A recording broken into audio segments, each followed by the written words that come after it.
माता राजिम तेलीन की कहानी।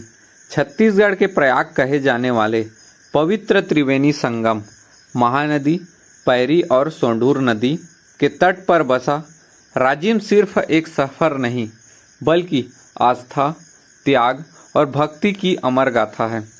राजिम की उत्पत्ति और इसके नामकरण के पीछे एक बेहद भावुक और प्रेरक लोक कथा छिपी है, जो सदियों से छत्तीसगढ़ के जनमानस में रसी बसी है। यह कहानी है माता राजिम तेलीन की, जिनकी अनन्य भक्ति ने साक्षात भगवान विष्णु को धरती पर आने के लिए विवश कर दिया था।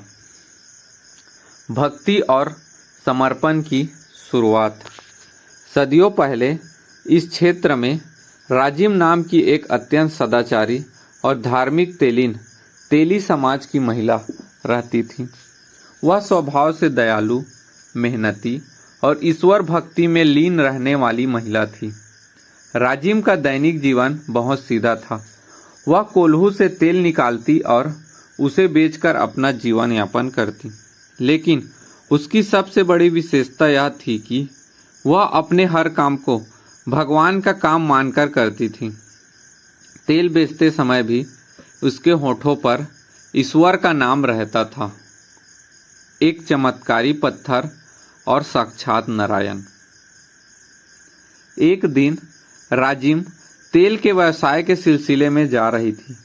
रास्ते में उसे एक अजीब और सुंदर काले रंग का पत्थर मिला। वह पत्थर दिखने में साधारण नहीं था, लेकिन राजिम उसकी असलियत से अनजान थी। उसने सोचा कि यह पत्थर उसके कोल्हू के बाँट वजन करने के काम के रूप में बिल्कुल सही रहेगा। वह उस पत्थर को घर ले आई और उससे तेल तौलने लगी।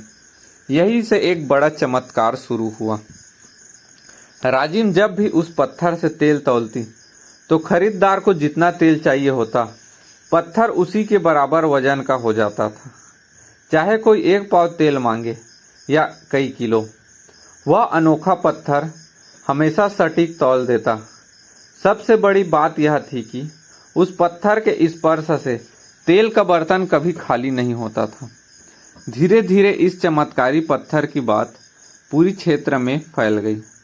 लोग दूर दूर से इस चमत्कार को देखने आने लगे। राजा की इच्छा और राजिम का त्याग। उस समय इस क्षेत्र में का राजा जगतपाल का शासन था।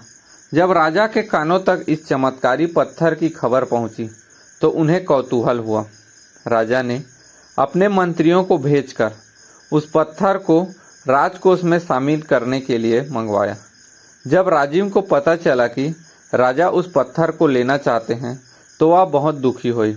उसके लिए वह केवल एक पत्थर नहीं था, बल्कि उसकी आजीविका का साधन और उसकी भक्ति का केंद्र बन चुका था।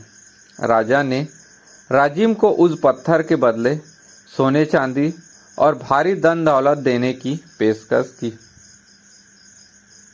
लेकिन राजिम ने बड़ी विनम्रता और दृढ़ता से कहा, हे राजन, यह पत्थर मेरी जीविका है और इसमें मेरे प्रभु का वास है। इसे मैं सोने के बदले भी नहीं बेच सकती। भक्ति को धन से नहीं तौला जा सकता। राजिम के इस त्याग और निश्चल भक्ति को देखकर स्वयं भगवान विष्णु अत्यंत प्रसन्न हुए। पौराणिक मान्यताओं के अनुसार भगवान ने राजा के सपने में आकर दर्शन दिए और कहा कि वह पत्थर कोई साधारण शिला नहीं, बल्कि स्वयं उनकी भगवान विष्णु की प्रतिमा है। भगवान ने आदेश दिया कि राजिम की भक्ति का सम्मान करते हुए उस स्थान पर एक भव्य मंदिर का निर्माण कराया जाए। राजीव लोचन मंदिर की स्थापना। राजा जगतपाल को अपनी भूल का एहसास हुआ। उन्होंने राजिम से क्षमा मांगी और उस चमत्कारी शिला को ससम्मान लेकर पैरी, सोंढूर और महानदी के पावन संगम पर एक विशाल मंदिर का निर्माण करवाया। भगवान विष्णु की इस चतुर्भुज मूर्ति को भगवान राजीव लोचन कमल के समान नेत्रों वाले के रूप में स्थापित किया गया। भगवान ने राजिम की भक्ति को अमर करने के लिए वरदान दिया कि इस मंदिर और पूरे क्षेत्र को हमेशा राजिम के नाम से ही जाना जाएगा। तब से इस पावन धरती का नाम राजिम पड़ा। राजिम का आज का महत्व। आज भी राजिम छत्तीसगढ़ का सबसे बड़ा सांस्कृतिक और धार्मिक केंद्र है। हर साल माघ पूर्णिमा से लेकर महाशिवरात्रि तक यहाँ एक विशाल मेला, जिसे अब राजिम कुंभ कल्प कहा जाता है, आयोजित होता है। मान्यता है कि जगन्नाथपुरी की यात्रा तब तक अधूरी मानी जाती है जब तक श्रद्धालु राजिम आकर भगवान राजू लोचन के दर्शन नहीं कर लेते। यहाँ भक्त आज भी सबसे पहले माता राजिम तेलिन की भक्ति को नमन करते हैं, जो हमें सिखाती है कि सच्ची भक्ति में ही असली शक्ति होती है और ईश्वर धन दौलत से नहीं बल्कि शुद्ध मन से मिलते हैं। जय कुलेश्वर महादेव।